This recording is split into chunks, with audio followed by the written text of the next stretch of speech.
কেনেকৈ হেৰাল সুৰৰ যাদুকৰ ৰমেন বৰুৱা আৰক্ষীয়ে অনুসন্ধানত কি পালে তথ্য নিখোজৰ প্ৰায় 50 ঘণ্টাৰ পিছত আৰক্ষীয়ে প্ৰকাশ কৰিলে তদন্তৰ ফল কলে নিখোজৰ আৰত নাই কোনো তৃতীয় পক্ষৰ হাত নিজ ইচ্ছাতে তেওঁ খোজ লৈছিল ব্ৰহ্মপুত্ৰৰ পাৰলৈ ব্ৰহ্মপুত্ৰৰ পাৰৰ পৰা ৰমেন বৰুৱা উভতি অহাৰ নাই কোনো তথ্য সেই যিটো ৰাস্তাৰে গৈছিল সেইটো ৰাস্তাৰে ওপৰলৈ উঠি অহা বা লতাশিল ফিল্ডলৈ ঘূৰি অহাৰ কোনো ধৰণৰ ফুটেজ আমি নাপালো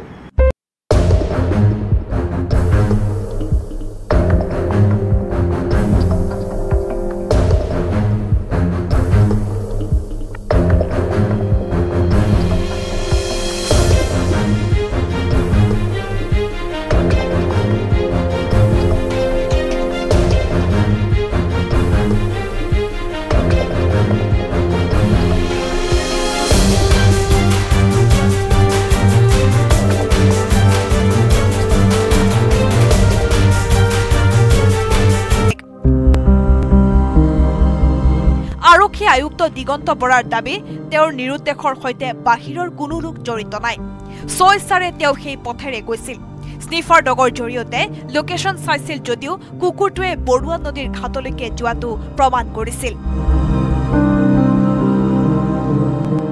স্নিফাৰ ডগৰ হতুৱাই তেখেতৰ মুভমেণ্টটো ট্ৰেক কৰিছিল সেই গেট খুলি ওপৰলৈ উঠি নাহি তেখেত নদীৰ ফালে নামি গৈছে কাৰণ আমাৰ স্নিফাৰ ডগ গৈ নদী য'ত গৰাত য'ৰ পৰা পানী আৰম্ভ হয় তাতে ৰৈ গৈছে ইফালে ৰমেন বৰুৱা নিৰুদ্দেশৰ আৰত চৰ্চিত হৈ পৰিছে কেতবোৰ পাৰিবাৰিক সংঘাতৰ প্ৰসংগ বৰুৱাৰ একমাত্ৰ কন্যাই তেওঁৰ স্বামী কন্যা ত্যাগ কৰি পিতৃৰ সৈতে বহুদিন ধৰি একেটা ঘৰতে কটাইছিল কন্যাই পিতৃক অশুভনীয় আচৰণ কৰাৰো অভিযোগ উত্থাপন হৈছে পিছে এনে অভিযোগ নস্যাৎ কৰিছে কন্যাই মানে পিতৃৰ ওপৰত কোনে অভিযোগ কৰিছে অভিযোগ কোনে বিভিন্ন কৈছে ৰমেন বৰুৱা মোৰ পিতৃ মোক ডাঙৰ দীঘল কৰিছে বেমাৰৰ পাছত আৰু কি অভিযোগৰ কথা ক'লে কৈছে যে পিতৃক বিভিন্ন সময়ত তেখেতে কি বেচিছত কৈছে আপোনালোকে তেওঁৰ কথা শুনিছে তেখেতে প্ৰথম মোক উলিয়াই দিয়ক তেওঁ কি বেচিছত সেই কথাষাৰ ক'লে আনহাতে ৰমেন বৰুৱাৰ কন্যাৰ অমাৰ্জিত আচৰণৰ অস্বীকাৰ কৰিব পৰা নাই খুৰাক দীপেন বৰুৱায়ো সাংস্কৃতিক পৰিৱেশত থকাৰ পিছতো নিজৰ ভতিজাকৰ সৈতে ৰুচিশীল আচৰণ লাভ কৰা নাছিল দীপেন বৰুৱাই যাৰ বাবে ভতিজাকৰ সৈতে মাতবোল তেনেই কম আছিল অকমান অশান্তি পাইছে সেইটো মই জানো আৰু অশান্তিত আছে বাকী মই ডিটেইলছ একো ক'ব নোৱাৰো নো কমেণ্ট মই এইবিলাক নোসোধো আৰু বেছি কথা নাপাতোতো তেনেকৈ আৰু ৰাতি কেতিয়াবা মোৰ ৰুমটো কাষত কাৰণে মই কেতিয়াবা শুনা পাওঁ বাকী কথাবোৰ কি কৈছে কি নকৈছে এইবিলাক শুনা নাপাওঁ চিঞৰ বাখৰবিলাক শুনা পাওঁ মই তাইৰ লগত বেছি কথা নাপাতো চিধা কথা আনকি তেওঁলোকৰ ঐতিহাসিক ঘৰটোৰ পুনৰ নিৰ্মাণক লৈও প্ৰজন্মৰ সংঘাত আহি পৰিছিল না না মই বিল্ডাৰক দিব লাগে বুলি কেতিয়াও কোৱা নাই মই অপ'জ কৰিছো মই চহী কৰা নাই মই কনচেণ্ট দিয়া নাই কাৰণে বন্ধ হৈ গ'ল বস্তুটো মই ঘৰটো আমি থকালৈকে ঘৰটো থাকিব যিহেতু আমাৰ দেউতাই বনাইছিলে ঘৰটো আমি ধৰা যাওঁ তহঁতে তাজমহল বনাওঁ শীশমহল বনাই থাকিবি চাবও নহওঁ কোনেও পিছে ৰমেন বৰুৱা নিখোজৰ সৈতে এনে কথাবোৰৰ প্ৰাসংগিকতা নাথাকিলেও আৰক্ষীয়ে ক'লে ব্যক্তিগত আৰু পৰিয়ালগত কাৰণ কিছুমানৰ বাবে আঘাত পাইছিল ৰমেন বৰুৱাই যাৰ বাবে তেওঁ ঘৰৰ পৰা ওলাই গৈছিল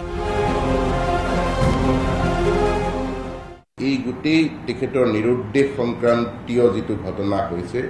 সেই নিৰুদ্দেশ সংক্ৰান্তীয় ঘটনাৰ লগত কোনো বাহিৰৰ ব্যক্তি জড়িত নাই তেখেত কিবা কাৰণত অসন্তুষ্ট আছিলে আৰু সেই অসন্তুষ্টিৰ কাৰণ বোধ হয় অলপ ব্যক্তিগত আছিলে তেখেত খুব মুডি আছিলে গতিকে কিছু কথাত তেওঁ আঘাত পাইছিলে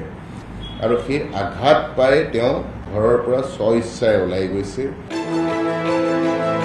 কোনেও নিবিচাৰিলে ব্ৰহ্মপুত্ৰৰ পানীত পৰাৰ আশংকাও নুই কৰিব পৰা নাই আৰক্ষীয়ে সেইবাবে ক'লে ব্ৰহ্মপুত্ৰ পাৰ হৈ যোৱা প্ৰতিখন জিলাত খবৰ দিয়া হৈছে পানীত পৰিছে যদি মৃতদেহ পাই তাৰ চেষ্টা চলাই আছো আমাৰ SDRFৰ কেইবাটাও দলে গুৱাহাটীৰ পৰা আৰম্ভ কৰি ডাউনষ্ট্ৰীমৰ যিমানকেইখন জিলা আছে তাত অভিযান চলাই আছে, কিন্তু এতিয়ালৈকে এনেকুৱা ধৰণৰ কোনো ব্যক্তিৰ মৃতদেহ আমি পোৱা নাই। আনহাতে তদন্তৰ খাতিৰত আৰক্ষী আয়ুক্তগৰাকীয়ে বহু লোকৰ সৈতে কথা পাতিছে যদিও সকলো কথা কোৱাৰ পৰা বিৰত আছে। সকলোৱে আশা কৰিছে সময়ত সকলো ওলাই পৰিব।